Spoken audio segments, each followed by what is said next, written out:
अब्बा। नमस्कार। सबसे पहले तो आप सब हम लोगों के निमंत्रण पर अपने दिनचर्या से कुछ समय निकाल कर आप यहाँ आए हैं, उसके लिए बहुत बहुत आपका आभार, आपका शुक्रिया अदा कर रहे हैं। हम यहाँ भाषण देने के लिए नहीं खड़े हुए, बातें हमसे बुजुर्ग और हम बहुत आपके माननीय सदस्यों ने यहाँ रखी हैं। बिहार की कोई ऐसी समस्या नहीं है जो आपको पता नहीं। कोई नेता, कोई विद्वान, कोई व्यक्ति आकर आपको कोई ऐसी बात बिहार के बारे में नहीं बता सकता है जिसको आप जानते नहीं। सबको मालूम है कि यहाँ समस्या क्या है। सब लोग ये भी चाहते हैं कि ये सुधार हो, लेकिन ये सुधर नहीं रहा है। समस्या ये है कि सुधरेगा कैसे, और लोगों को उसका उपाय भी पता है। लोग रोज कह भी रहे हैं कि भैया जाति खत्म हो जाए तो सुधर जाएगा, अच्छा आदमी हम लोग चुन देंगे तो सुधर जाएगा, लेकिन आप कर नहीं पा रहे। आपका आत्मविश्वास ही खत्म हो गया है। अभी जो जन सुराज से लोग जुड़ रहे हैं वो समाज के लिए जुड़ रहे हैं, ऐसा मैं नहीं मानता हूं। आप में से बहुत अच्छी भावना रखने वाले लोग भी हैं, लेकिन ज्यादातर आदमी में इस बात का मुझे एहसास है कि ज्यादातर आदमी इसलिए जुड़ रहा है कि वो हमारे पिछले 10 साल के काम को उसने सुना है। उसको मालूम है कि भैया इस आदमी को और कुछ आए चाहे नहीं चुनाव जिताने आता है। इसीलिए कुछ आदमी उत्साह में, कुछ आदमी बेमन से ही सही लेकिन डर से कि कहीं कुछ नया खड़ा हो गया तो हम छूट न जाएं। तो इस बात का हमको एहसास है। लोग बड़ी बड़ी बात कहते हैं समाज सुधारने के लिए, बिहार सुधारने के लिए, देश सुधारने के लिए। भैया हर आदमी देख रहा है कि अपना अवसर हमको तुरंत मिल जाए, जल्दी आगे बढ़ जाए। हमसे ज्यादा लोग घबराहट में हैं। हम कह रहे हैं कि अभी पैदल चलने में 2 बरस लगेगा, तो आदमी जो जुड़ता है हमसे आ कहता है भैया इसको जल्दी कीजिए, तो जल्दी कीजिए, कल हमको विधायक का टिकट दे दीजिए, परसों मंत्री बना दीजिए, और आप समाज सुधार की बात कर रहे हैं। तो ये जो पूरा अभियान है ये नेताओं को गाली देने का अभियान नहीं है, ये जन आंदोलन भी नहीं है। यहाँ सब आंदोलन करने वाले लोग बैठे हैं और अपने अनुभव से आपको ये बताएंगे जो मैंने अपने जीवन में सीखा है। मेरा आंदोलनों में कोई यकीन नहीं है। आंदोलन जो है, आप मानव सभ्यता के इतिहास को पढ़िएगा तो आपको पता चलेगा कि आंदोलनों से पूरे मानव सभ्यता के पूरे विश्व के इतिहास में एक फ्रांस की क्रांति को अपवाद के तौर पर अगर हटा दीजिए तो किसी आंदोलन से, किसी क्रांति से नए समाज का सृजन नहीं हुआ। आंदोलन से आप लोगों को सत्ता से हटा सकते हैं। आंदोलन से आप बड़े से बड़ा सल्तनत उखाड़ सकते हैं। जैसा आपने देखा जेपी का आंदोलन हुआ तो उससे आपने इंदिरा गांधी की सत्ता को उखाड़ दिया, उससे नया भारत, नया बिहार नहीं बना। क्योंकि आंदोलन वो तेज हथियार है जिससे आप बड़े से बड़े वृक्ष को काट सकते हैं। आंदोलन के जरिए कितना भी तेज हथियार आपके पास हो, पौधे को पेड़ नहीं बना सकते हैं। सृजन का एक अपना समय है। आप खेत में बीज डालते हैं तो 3 महीने के बाद ही वो फसल होगा, वो घबराने से नहीं होने वाला है। इसलिए मेरा आंदोलन में कोई यकीन नहीं है। 10 साल जो काम मैंने पूरे देश में किया, जो कुछ भी देखा, सीखा, अनुभव किया, उन सारे अनुभव को जीवन के समेट के तब मैंने इसकी परिकल्पना की है। जन सुराज दल नहीं है, जन सुराज आंदोलन भी नहीं है। जन सुराज समाज की मदद से एक नई व्यवस्था बनाने का प्रयास है जिसमें दल तो बने। दल नहीं बनेगा, चुनाव नहीं लड़िएगा तो आप व्यवस्था बदलिएगा कैसे? लेकिन दल सही लोगों के साथ बने। उसको प्रशांत किशोर नहीं बनाएं, लोग मिलकर बनाएं। उसको प्रशांत किशोर नहीं चलाएं, लोग उसको चलाएं। उसका नेता प्रशांत किशोर न हो, उसका नेता वो हो जिसको बिहार की जनता मिलकर चुने, तभी सुधरेगा। आपको लग रहा है कि लालू यादव परिवारवाद कर रहे हैं, आपको लग रहा है कि सोनिया गांधी, मुलायम सिंह यादव ये लोग अपने बच्चों को बढ़ा रहे हैं। ऐसी बात नहीं है। नीतीश कुमार का लड़का तो नहीं राजनीति में है, लेकिन फिर भी उनके दल में नेता वही बनेगा जिसको नीतीश कुमार चाहते हैं। व्यक्ति में दोष नहीं है, उस व्यवस्था में दोष है, क्योंकि वो दल किसी व्यक्ति का है। अगर प्रशांत किशोर भी दल बना देंगे तो ये संभव ही नहीं है कि हम अपने लड़के के मुकाबले आपके लड़के की चिंता करने लगे। कभी संभव है?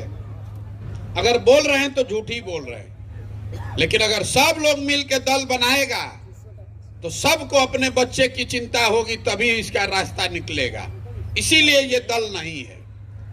हम उन लोगों को ढूंढ रहे हैं जो लोग मिलकर दल बनाएं, और किसी नेता के खिलाफ गाली गलौज नहीं करना है।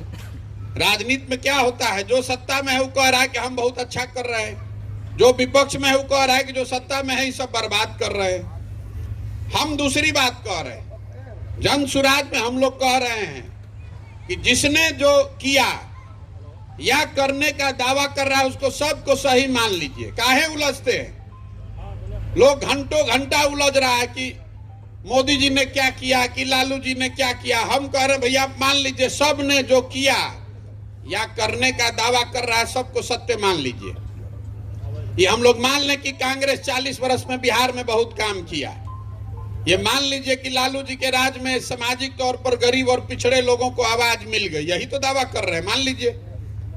मान लीजिए कि नीतीश कुमार के सुशासन से बिहार का कुछ फायदा हो गया। लेकिन अगर सारी बातों को सही मान भी लीजिएगा तो भी आपकी हमारी जो दशा है वो तो आंख के सामने ही है। इन सारी बातों को सही मानने के बाद बिहार आज देश का सबसे गरीब, सबसे पिछड़ा, सबसे ज्यादा अशिक्षित, सबसे ज्यादा भुखमरी और बेरोजगारी वाला राज्य है।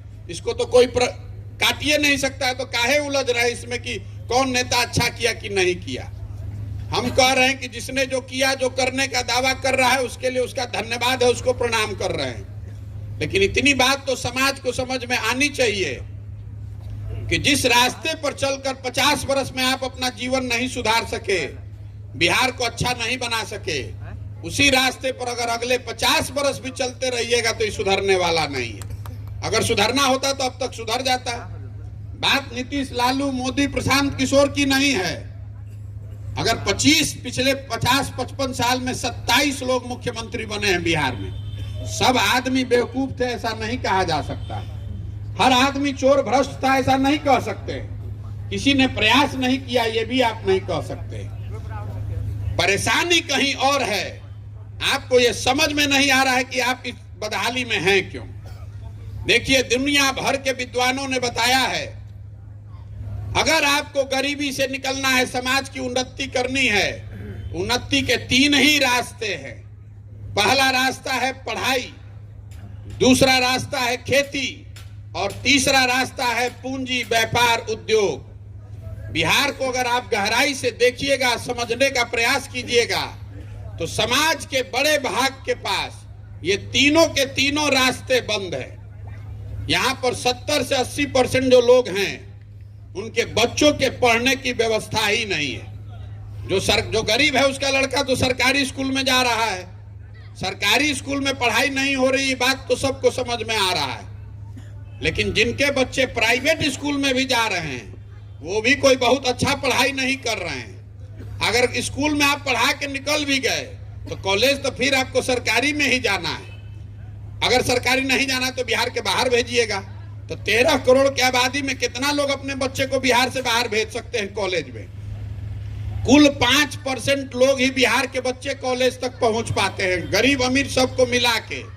और उस 5 में एक हिस्सा छोटा है जो बिहार के बाहर जाकर कॉलेज की शिक्षा ग्रहण करता है। तो ज्यादातर जो समाज में यहाँ लोग हैं, आपके बच्चों के पढ़ने की सुविधा ही नहीं है।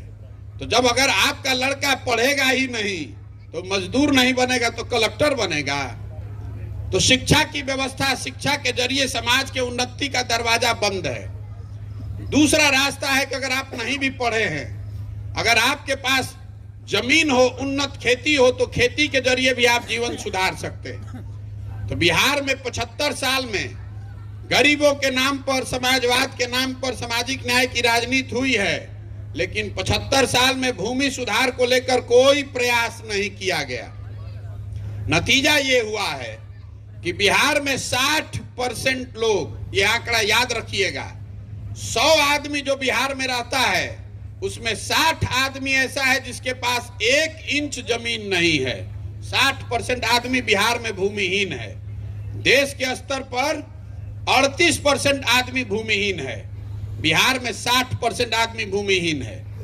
लेकिन उससे भी बड़ी समस्या ये है कि जिन 40%, 100 में 40 लोगों के पास जमीन है, उस 40 में 35 आदमी के पास जमीन 2 बीघा से कम है। बहुत छोटे किसान हैं। और यहाँ पर जो खेती होती है वो कमाने वाली खेती नहीं है, वो खाने वाली खेती है। ज्यादातर लोग 40 आदमी है जिसके पास जमीन है, उसमें 35 आदमी जो खेती कर रहा है वो उतना ही उपजा पाता अपने खेत में कि उसका और उसके बाल बच्चों का पेट भर जाए। वो खेती उसके लिए आमदनी का जरिया नहीं है। आपने गांव देहात में यहाँ देखा होगा, आदमी गेहूं की खेती करता है तो उसमें सरसों तीसी छींट दिया कि भैया हमको तेल ना खरीदना पड़े। वो सरसों बेच के पैसा नहीं कमाने वाला है। तो सरकारी आंकड़े बताते हैं कि बिहार में 100 लोगों में सिर्फ 4 से 5 लोग ही ऐसे हैं जिनके लिए खेती आमदनी का जरिया है। बाकी लोग खेती या तो अपने बाल बच्चों का पेट भरने के लिए कर रहे हैं या फिर खेत में वो मजदूर है। तो ये दोनों चीज, शिक्षा बंद, कृषि बंद। तो तीसरा रास्ता बचा पूंजी। अगर आपके पास शिक्षा भी नहीं है, खेती भी नहीं है, पैसा होता, पूंजी होता, तो कोई आप रोजी रोजगार, दुकान दौरी, किराना का दुकान खोल के कुछ करके आगे बढ़ सकते थे। तो लोगों के पास यहाँ पूंजी क्यों नहीं है? आपको लगता है, लोग आपको बताते हैं कि जब उद्योग नहीं थे। मेरे भाई, यहाँ पर प्रति व्यक्ति आय है बिहार में 35,000 रुपया। देश में प्रति व्यक्ति आय है 1,45,000। देश में 1,45,000 प्रति व्यक्ति आय है, बिहार में प्रति व्यक्ति आय है 35,000 रुपया। तो 35,000 रुपया में आप खाइएगा क्या, बचाइएगा क्या और पूंजी कहां से लाइएगा? दूसरी जो सबसे बड़ी दिक्कत है बिहार में, जो आपके पास पूंजी नहीं है, लोगों के पास व्यापार करने के लिए, घर खरीदने के लिए, बनाने के लिए, गाड़ी खरीदने के लिए पैसे क्यों नहीं है? पैसा, पूंजी आता है बैंक से। आप रोज चर्चा सुनते हैं बिहार में मजदूरों का पलायन हो रहा है। आप ये सुनते हैं कि भैया पढ़े लिखे लोग बाहर जाकर कोटा में कोचिंग कर रहे हैं। आप एक नई बात समझिए, बिहार के गरीबी के पीछे सबसे बड़ा कारण है पूंजी का पलायन। रिजर्व बैंक का डेटा बताता है कि बिहार की जनता, जो पैसा आप बैंक में रखते हैं, बैंकों की यह जिम्मेवारी है कि उस पैसे को आपको कर्ज के तौर पर वापस समाज में पूंजी के लिए दे। आप गाड़ी खरीदने जाते हैं तो 20,000 रुपया देते हैं, 80,000 रुपया लोन लेते हैं। बिहार में पिछले वित्तीय वर्ष में, आपको उदाहरण के तौर पर बता रहे हैं, बिहार की गरीब जनता ने 4,21,000 करोड़ रुपया बैंकों में जमा किया। बिहार में लोगों ने जमा किया 4,21,000 करोड़ रुपया। सरकारी नियम के हिसाब से बैंकों को बिहार के लोगों को लोन देना चाहिए था 2,80,000 करोड़ रुपया। 70% देश के स्तर पर बैंकों के पास ये जिम्मेवारी है, 70% आपको लोन देना ही है। बिहार में मिला कितना? 1,61,000 करोड़ रुपया, 40% सीडी रेशियो। ये रिजर्व बैंक का डेटा है। तो बाकी पैसा कहां गया? बाकी पैसा दूसरे राज्यों में चला गया, जहां पर उद्योग लग रहा है, जहां पर घर बन रहा है। तो आप नोएडा में जाइएगा घर खरीदने, 1 करोड़ का घर है, 10 लाख रुपया दीजिएगा, 90 लाख रुपया आपको होम फाइनेंस मिल जाएगा। लेकिन अगर आपको वैशाली में घर बनाना है 1 करोड़ रुपया का, 50 लाख का, तो बैंक आपको लोन नहीं देगा जल्दी। तो यहाँ पूंजी है नहीं। और इसका असर अगर आपको समझना है तो 1990 में जब लालू जी मुख्यमंत्री बने, उस समय से लेकर पिछले वित्तीय वर्ष तक बिहार से बैंकों ने 26 लाख करोड़ रुपया, आप सुन लीजिए, आपको ये बिहार में कोई नहीं बताएगा, बिहार की जनता का पैसा, ये बाहर के उद्योगपतियों का पैसा नहीं है, जो आपने हमने बैंकों में अपने बचत का पैसा जमा किया, वो 26 लाख करोड़ रुपया पिछले 32 बरस में बैंकों ने यहां से ट्रांसफर कर दिया दूसरे राज्य में। तो आपके पास शिक्षा है नहीं, खेती है नहीं, पूंजी है नहीं, तो आप आगे बढ़िएगा कैसे? जरा आप अंदाजा लगाइए कि अगर 26 लाख करोड़ रुपया बैंकों ने यहाँ कर्ज दिया होता तो कितना ज्यादा घर बनता, कितनी ज्यादा गाड़ी खरीदी गई होती, कितने लोगों को रोजगार मिला होता, कितने लोगों ने दुकान दौरी किया होता, कितने लोगों ने चाय का दुकान खोला होता, कितने लोगों ने सैलून खोला होता, लड़के स्वरोजगार करते। तो बिहार की व्यवस्था तब तक नहीं सुधर सकती है जब तक यहाँ पर लोगों को, हर बच्चे को अच्छी पढ़ने की सुविधा न हो, खेती को कमाई वाला खेती न बनाया जाए, और तीसरा लोगों के हाथ में पूंजी नहीं दिया जाए। जब तक ये 3 काम नहीं होगा कोई बिहार को सुधार नहीं सकता है। चाहे वोट जिसको देना है दे दीजिए, आप गरीबी से नहीं निकल सकते हैं। तो अगर आप पूछिएगा भैया प्रशांत किशोर आपको समझ में आ रहा है तो ये नेता लोग जो बैठा है वो क्यों नहीं कर रहा है, उसका जवाब अभी 2 मिनट में आपको देते हैं, तो आपको समझ में आएगा कि आपकी हमारी दुर्दशा क्यों है। ये देखिए, इतनी बात आप ध्यान से सुन रहे हैं, अब एक सवाल का सबको जवाब देना है। आपको इतनी बात तो समझ में आ रही है कि बिहार में जहां 40,000 करोड़ रुपया हर साल हम लोग शिक्षा पर खर्च कर रहे हैं, कम से कम सबके बच्चों के पढ़ने की व्यवस्था अच्छी होनी चाहिए। होनी चाहिए कि नहीं होनी चाहिए? मुंह नहीं लाना, आप कथा सुनने थोड़े ना आए हैं, सोच कर बताइए। फिर से पूछ रहे हैं सवाल, हाँ चाहे ना बोलना है। आपकी समझ से बिहार में और कुछ हो चाहे नहीं, बच्चों के पढ़ने की व्यवस्था अच्छी होनी चाहिए कि नहीं होनी चाहिए? यहाँ पर तो कोई बुर्बक आदमी नहीं बैठा है, यहाँ पर तो आप लोग सब यही कहिए कि कोई जाति नहीं करने वाला है, कोई बेवकूफ नहीं है, कोई दारू पी के वोट नहीं देने वाला है, कोई 500 रुपए में वोट बेचने वाला नहीं है। आपने अभी कहा कि शिक्षा की व्यवस्था होनी चाहिए, तो अब सब लोग अपने अपने बच्चों के नाम पर जरा ईमानदारी से बताइए, अपने जीवन में आपने, दूसरे के बात छोड़ दीजिए, आपने अपने जीवन में बच्चों के पढ़ाई के लिए कब वोट दिया था बताइए? कोई दिया है भाई? कोई दिया है? काहे लिए माथा फिर पीट रहे हैं? जो ताला खोलना है खोलने के लिए चाबियां नहीं लगा रहे हैं तो होगा कैसे? जिसको माइक दे दीजिए, 1 घंटा तक आपको गाना गा के सुनाएगा, भैया नेता ये कर दिया, शिक्षा खराब है, रोड खराब है, खाद नहीं खे मिलत, पानी नहीं खे, ये दिक्कत है। अरे भाई तो सबको मालूम है। आप ये जान रहे हैं कि आपके बच्चों के पढ़ने की अच्छी व्यवस्था होगी तो आपका जीवन सुधर सकता है, लेकिन आप पढ़ाई के लिए वोट नहीं दे रहे तो सुधरेगा कैसे रे भाई? आपको लग रहा है कि आपको नेता ठग रहा है। हम सुबह शाम तक बैठते हैं, लोग नेता को गरिया रहा है, भैया नेता अच्छा नहीं कौन, सांसद मुंह नहीं कौन दिखावत, भैया वो जात कर तड़न। हम आपको बता रहे हैं, लोकतंत्र को समझिए। आपने जिस चीज पर वोट दिया है वो चीज आपको मिल रहा है, या भ्रम में मत रहिए कि आप वोट ठीक दे रहे हैं, नेता गलत कर रहा है, हो ही नहीं सकता है। हमने पूरे बिहार में वोट दिया है जात के नाम पर, तो जाति की चर्चा और जाति की गणना घरे घरे हो रहा है कि नहीं हो रहा है बताइए? हमने वोट दिया है 5 किलो अनाज पर, तो बिहार में कितना भ्रष्टाचार है, तो सबको 4 किलो अनाज मिल रहा है कि नहीं? 1 किलो चोरी करके 4 किलो मिल रहा है अनाज चोरी करके। किसको नहीं मिल रहा है? अरे बहुत को नहीं मिला, 80% को मिल रहा है ना। मिल रहा है, कैसे नहीं मिल रहा है? अरे मेरे भाई, हर प्रखंड में 15 से 25 हजार क्विंटल अनाज बट रहा है, घरे घर बट रहा है। 1 किलो चोरी करके 4 किलो मिल रहा है। आपको कहां से जानकारी है नहीं मिल रहा है? आपको नहीं मालूम है? यहाँ इतने लोग बैठे, किसी से पूछ लीजिए। 5 किलो अनाज पर आपने वोट दिया है तो 4 किलो मिल रहा है, 1 किलो चोरी करके मिल रहा है। हमने वोट दिया है मोदी जी का चेहरा देख के, मोदी जी का 56 इंच का सीना देख के। तो भैया मोदी जी का सुबह सुबह आप टीवी खोलते हैं तो मोदी जी का फूला हुआ सीना और चमकता हुआ चेहरा देखने को रोज सुबह शाम मिल रहा है। हमने वोट दिया है राम मंदिर बनाने के लिए, तो बिहार में रोड सड़क फैक्ट्री बने चाहे नहीं, अयोध्या में राम मंदिर बनिए रहा है। आपने वोट दिया है कि घर घर बिजली आ गई है, तो घर घर बिजली आ ही गई है, बिल चाहे 6,000 आए चाहे 8,000 आए। हमने वोट दिया है गुजरात में विकास की कहानी सुन के, तो गुजरात में विकास हो ही रहा है, फैक्ट्री चल ही रहा है, और बिहार के लड़के जाकर गुजरात में मजदूरी करिए रहे हैं। आप लोग सब विद्वान है, जरा बताइए ना कि कौन मुद्दा पर आप वोट दिए हैं कि जो नहीं हो रहा है? जिस पर आप जो बोइएगा वही ना काटिएगा।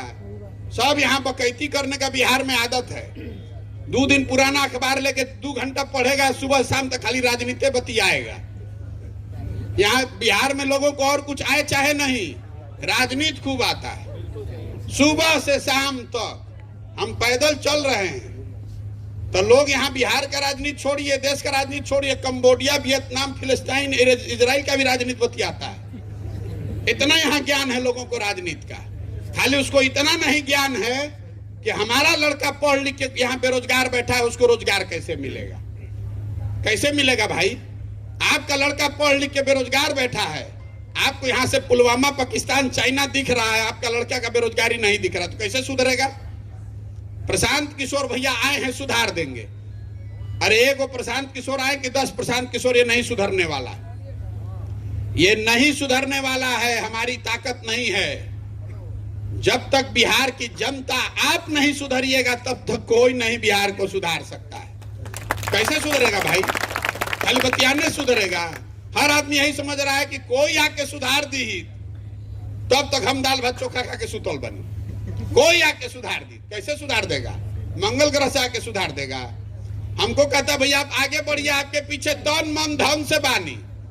हमको इतना बुर्बक आप समझते हैं? बिहार का आदमी जैसे ही कहा कि भैया आगे बढ़िए आपके पीछे, तो समझिए कि आपको सूली पर चढ़ा देगा। इसीलिए हम हाथ जोड़ रहे हैं पहले कि हमको आपका साथ नहीं चाहिए। अरे जिस समाज में लोग अपने बच्चों के साथ नहीं खड़े हैं, आपके नस में जाति का, धर्म का नशा इतना घुसा हुआ है कि आपको अपने बच्चों का कष्ट नहीं समझ में आ रहा है, उसको लिए आप जातीय धर्म नहीं छोड़ रहे हैं, तो आप प्रशांत किशोर है उसका भाषण सुन के जाति धर्म छोड़िएगा? कभी नहीं छोड़िएगा। इसीलिए इस अभियान में आपको गांव गांव जाकर हाथ जोड़ रहे हैं कि अपना नहीं तो कम से कम अपने बच्चों का चेहरा देखिए। एक बार जीवन में दलों का, नेताओं का, विचारधाराओं का, सबका साथ छोड़िए, अपने बच्चों का हाथ पकड़िए, अपने बच्चों का चेहरा देखकर वोट दीजिए। देखिए ना कैसे बिहार सुधरेगा। अपने बच्चों के शिक्षा और रोजगार के लिए वोट दीजिए। नहीं दीजिएगा तो हमारा कुछ हो चाहे ना हो, आपके और आपके बच्चों का कोई भला नहीं कर सकता है। बहुत आदमी के हो जाते कि हम तो पैसा वाला बानी, हमारा लड़का पढ़ के बाहर चला जाएगा। हम 2000 से ज्यादा गांव में पैदल चल के गए हैं। परिवार का जो सुख है वो ना गरीब को है ना अमीर को है। जिनका जो गरीब है वो तो उसका लड़का, उसका घर का मर्द, उसका जवान आदमी जा रहा है मजदूरी करने, साल भर उसको मुंह देखने को नहीं मिल रहा है। जो पैसा वाला है यहाँ, उसका भी लड़का तनी सा बड़ा हुआ तो गया पढ़ने बाहर, और उसके बाद बाबूजी खुदे समझा रहे हैं कि बेटा वो ये नौकरी करके वहीं रहो, वहीं पर बंगलोर में, नोएडा में घर खरीद लो, कभी साल में आप अपने बच्चे के साथ 1 महीना रहते हैं। हमको गाँव के गाँव कोई ऐसा घर नहीं मिल रहा है जहाँ बाबूजी, पति पत्नी और बाल बच्चे साथ में रह रहे हैं। पूरा सिरे से खत्म है, कॉन्सेप्ट खत्म है। हमको लोग कह रहा है कि भैया अपन घर परिवार छोड़ के 2 बरस रोड पर घूम रहे हैं, बहुत बड़ा सेक्रीफाइस कर रहे हैं। यहाँ तो घरे घर वही दशा है, आप अपने परिवार के साथ कभी रह ही नहीं सकते। आपका लड़का पढ़ेगा तो बाहर ही पढ़ना पड़ेगा, नौकरी करेगा तो उसको बाहर नौकरी करना है, बीमार पड़ जाइएगा तो दिल्ली टंगा के जाइएगा, यहाँ उसका कोई व्यवस्था नहीं है। तो ये समस्या सबकी है। अगर बिहार डूब रहा है, अगर जहाज डूबेगा तो उसमें कोई नहीं बचने वाला है। बहुत आदमी समझ रहा है कि हम पैसा लूट के जा बढ़िया हो जाएंगे, कुछ नहीं होने वाला है। और जब पैसा लूट के जाइएगा, बंगलोर में बैठिएगा तो आपको बिहारी कह के गालिए देगा। हमसे ज्यादा आपको सफलता नहीं मिलेगी जीवन में। लेकिन हम लोग भी जहां जाते हैं तो कहता यही ना है कि आप बिहार के हैं, जहां पर ये दुर्दशा है। बाहर जाने के बाद आप यादव, हिंदू, मुसलमान, ब्राह्मण, बनिया नहीं हैं, वहां तो आप बिहार के हैं। वहां आपको बिहार के नाम पर गाली सुननी ही पड़ती है। एक और आपका भ्रम है कि यहाँ बिहार में ये जो जाति की राजनीति है, ये नेता करता है। ये आपका भ्रम भी दूर कर देते हैं। यहाँ बिहार में कोई नेता जात का राजनीति नहीं कर रहा है। ये आप भ्रम में मत रहिए कि नेता जात का राजनीति कर रहा है। अगर आपसे पूछेंगे जात का राजनीति कौन कर रहा है, तो आप तुरंत कहिएगा देखिए लालू जी जात का राजनीति करते हैं, यादव मुसलमान उनको वोट देता है। हम आपको बता रहे हैं लालू जी जात का राजनीति करिए नहीं रहे। लालू जी जात का राजनीति अगर करते तो ये कहते कि भाई बिहार का मुखिया हर हालत में यादव समाज का लड़का ही होगा, जो यादव समाज में काबिल है वो बिहार का मुखिया होगा, और सारे यादव जी लोग आप लोग हमको लालटेन को वोट दीजिए। लालू जी नहीं ना कह रहे हैं, लालू जी ये कह रहे हैं कि हमारा लड़का मुखिया बनेगा, सब यादव जी लोग आप लोग हमको वोट दीजिए। और लालू जी अकेले नहीं हैं, मांझी जी है तो यही कह रहे हैं, कोनो चौबे जी है तो यही कह रहे हैं, बाबू साहब यही कह रहे हैं, भूमिहार कुशवाहा नोनिया सब यही कह रहा है। तो नेता अपना और अपने बेटे अपने परिवार की राजनीति कर रहा है। जात में आप और हम अजुराए हैं, नेता नहीं अजुराया है जात में। तो हम ये पूरा अभियान है यही आपको बताने के लिए कि आप अपने बेटा का चिंता कर लीजिए, अपने बच्चों की चिंता कर लीजिए। नहीं कीजिएगा तो जिस दुर्दशा में जी रहे हैं इसी दुर्दशा में आपके बच्चों को भी जीना पड़ेगा, कोई सुधार नहीं पाएगा। तो लोग कह रहा भैया दल न बनाइए, हम लोग के पास विकल्प नहीं था, बहानाबाजी करने का कोई अंत नहीं है। ए भैया हम लोग के पास विकल्प नहीं था, तो विकल्प नहीं था तो आपको कौन रोका था विकल्प बनाने से? आप काहे इंतजार कर रहे थे प्रशांत किशोर का? हम आज चल रहे रास्ता में हमारा हार्ट फेल हो जाएगा, मर जाएंगे, तो आप अपने बच्चों के लिए नहीं खड़ा होइएगा? आप खड़ा होइए। आप कह रहे हैं भैया विकल्प इसलिए नहीं बनाए कि हमारे पास साधन नहीं है, व्यवस्था नहीं है, राजनीति की समझ नहीं, हमको नहीं मालूम है कि जाति बल, धन बल, बाहुबल से कैसे लड़ेंगे। तो हम आपको बता रहे हैं जन सुराज वो व्यवस्था है। आप जाति बल, धन बल, बाहुबल उसका चिंता छोड़िए, वो धन का, संसाधन का, व्यवस्था का चिंता अपने भाई अपने बेटे प्रशांत किशोर को छोड़िए, अपने बच्चों के लिए खड़ा तो होइए। आपको खड़ा नहीं होना है, आपको बैठ के राजनीतिक एनालिसिस करना है। कह रहे अभी तो चलत अड़म देखी क्या होता, अभी तो 50 आदमी के संगे देख लिए, भीड़ ज्यादा ना रहे। अतल एमएलसी का चुनाव का रिजल्ट आया तो बेचारा घबरा गया, अरे भाई ये क्या हो गया, तो चुनाव जीत रहे हैं। तो हम इतना हम नहीं समझ रहे हैं। हम जब चलते हैं रोड पर तो आदमी देखता है, अच्छा यही हैं, नाम तो सुने थे, बड़ा होशियार आदमी है, चुनाव जिताते हैं सबको, ये तो 50 आदमी संगे घूम रहे हैं। तो उसको लगता है कि यार इनका कुछ होने वाला नहीं है। फिर उसको डर लगता है भाई आदमी तो बड़ा होशियार है, तो चलिए कुछ बात नहीं, समूह में जाके कह देते हैं कि भैया रुआ संगे बानी, कुछ हो नहीं हो, कल कुछ खड़ा हो जाएगा तो कह देंगे कि हम पहले ही दिन से लगे हुए थे। अरे भैया वो आपका डर है। आपको मालूम है कि ये आदमी अगर आया है तो ये सोच समझ कर आया है। अभी सारण में टीचर का इलेक्शन हुआ तो हमको इतना दिन से लोग गणना कर रहा है कि अच्छा ये आए हैं तो किसका वोट ज्यादा काटेंगे, एनडीए का काटेंगे कि महागठबंधन का काटेंगे। पता चला जनता खड़ी होगी, दोनों कट के साफ हो गए।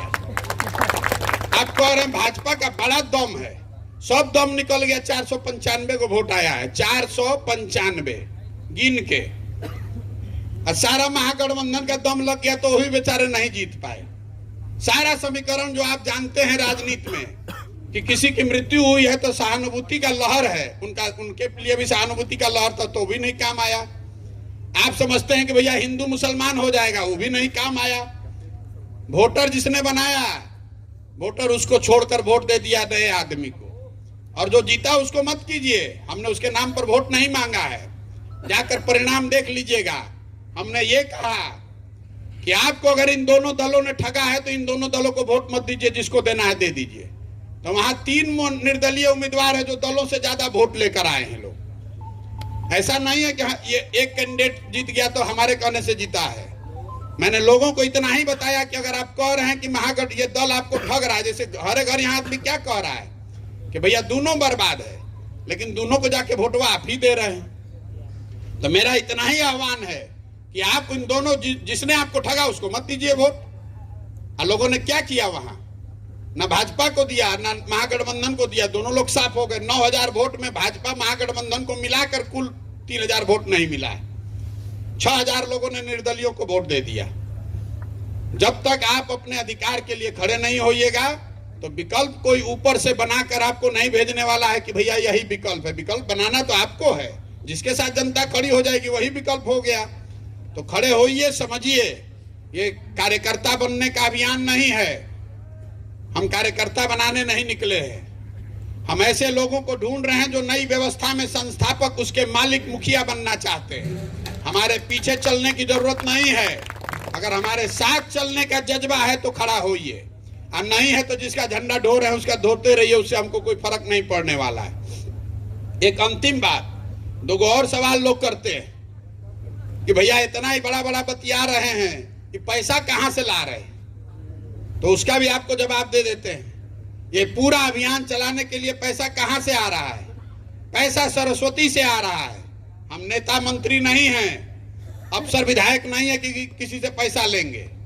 पैसा उन लोगों से लिया जा रहा है जिनके मुख्यमंत्री बनने में, राज्यों को जीतने में हमने मदद की है। आज 6 राज्य ऐसे हैं जहां मुख्यमंत्री वो लोग हैं जो जिनके बनने में, जीतने में हमने कंधा लगाया है। मदद उनसे मांग रहे हैं कि बिहार में हमको एक नई व्यवस्था बनानी है, गरीब से गरीब आदमी भी पैसे के बगैर पीछे न छूट जाए, इसके लिए आप हमको मदद कीजिए। लेकिन उनसे मदद मांग के तो जीवन भर ये चल नहीं सकता है। इसलिए हम बिहार में एक नई व्यवस्था खड़ा कर रहे हैं। 2011 से पहले यहाँ बहुत बड़ा बड़ा सोशल मीडिया का आजकल धुरंधर बन रहे हैं। वो 2011 में सोशल मीडिया हमने शुरू किया, बिहार के लड़के ने शुरू किया। हमने बताया कि सोशल मीडिया, फेसबुक और व्हाट्सएप भी कोनो चिड़िया का नाम है। तो हम यहाँ व्यवस्था बना रहे हैं। अगर जन सुराज दल बनता है तो हम ये व्यवस्था बना रहे हैं कि मोबाइल के माध्यम से आप अपने घर में बैठकर 100 रुपया, 200 रुपया बैंकों के जरिए जन सुराज को दे पाएंगे। मेरा लक्ष्य यह है कि 2 करोड़ बिहार के लोगों से 100-100 रुपया लिया जाए, 200 करोड़ रुपया जमा हो जाएगा, किसी से पैसा लेने का जरूरत नहीं। अब आप बताइए कि बिहार में 2 करोड़ आदमी है कि नहीं जो 100-100 रुपया दे देगा? 100-100 रुपया देने का ताकत है कि नहीं 2 करोड़ आदमी को? 100-100 रुपया भी दे दिया तो 200 करोड़ रुपया हो जाएगा। हम उसका व्यवस्था बना रहे हैं, उसका ट्रायल रन चल रहा है, उस पर बहुत कंट्रोल है। आरबीआई वगैरह का बहुत तरह का व्यवस्था है, ईडी है, पीडी है, बनाया जा रहा है। लोगों ने 20-30 लाख रुपया दिया भी है, उसको आप जाके वेबसाइट पे देख सकते हैं। साल भर रुकिए, वो व्यवस्था बना रहे हैं। हमको समझ रहा है कि पैसा कहाँ से लाएंगे, हम इतना बेवकूफ में से नहीं हैं। हम अगर यहाँ लड़ने आए हैं तो आप ये मान कर चलिए कि इसको जीतने का खाका आप दिमाग में बना कर लाए। ये सोच समझ कर आए हैं कि ये कठिन लड़ाई है, इसको जीतने के लिए कैसी व्यवस्था बनानी पड़ेगी, कितना संसाधन लगाना पड़ेगा, कितना पसीना बहाना पड़ेगा, वो सब कुछ करेंगे, कुछ भी नहीं छोड़ने वाले। अपना जीवन का सब कुछ इसलिए दांव पर लगाए हैं कि हर हालत में बिहार को सुधारने का ये प्रयास होना चाहिए, ईमानदारी से होना चाहिए। कोई ये नहीं कह सकता है कि प्रयास नहीं हुआ। जीतना हारना आपके हाथ में है। कुछ लोग ये बता रहा है कि सरकार में जाना चाहते हैं। बहुत राजनीतिक आदमी ये भी समझ रहा है, अरे आप इतने बड़े बेवकूफ हैं, हमको सरकार में जाना होता तो उसके लिए ही देह खपाने का क्या जरूरत है? नीतीश कुमार आजे बुलाएंगे, कल हम सरकार में शपथ ले लेंगे। हमको कौन रोक रहा है सरकार में जाने से? ये सरकार बनाने का अभियान नहीं है, ये बिहार को बदलने का अभियान है, बिहार को देश के अग्रणी और समृद्ध राज्यों में शामिल करने का अभियान है। अगर जुड़ना है तो सोच समझ कर जुड़िए, और नहीं जुड़ना है तो जिस विचारधारा, जिस नेता, जिस दल से जुड़े हैं उसका झंडा लेकर घूमते रहिए, हमको उससे फर्क नहीं है। लेकिन वो गलती कीजिएगा तो अपने और अपने बच्चों के भविष्य के लिए आप स्वयं से जिम्मेवार होइएगा, दूसरे को दोष मत दीजिए। आपसे इतना ही आग्रह कर रहे हैं कि आप अपने बच्चे के लिए वोट दीजिए, अपने बच्चे के पढ़ाई और रोजगार के लिए वोट दीजिए। अगर नहीं दीजिएगा, जाति पर दीजिएगा, धर्म पर दीजिएगा, राम मंदिर, नाली गली, 5 किलो अनाज पर अपना वोट बेचते रहिएगा तो जीवन में कभी भी आपका भला नहीं हो सकता है, आपके बच्चों का भला नहीं हो सकता है। जिसको चुनना है चुन दीजिए, सुधरने वाला नहीं है। मैं इसी के साथ अपनी बात खत्म करूंगा। जिसको अगर आपको सवाल करना है तो आप सवाल भी कर सकते हैं। बहुत बहुत धन्यवाद।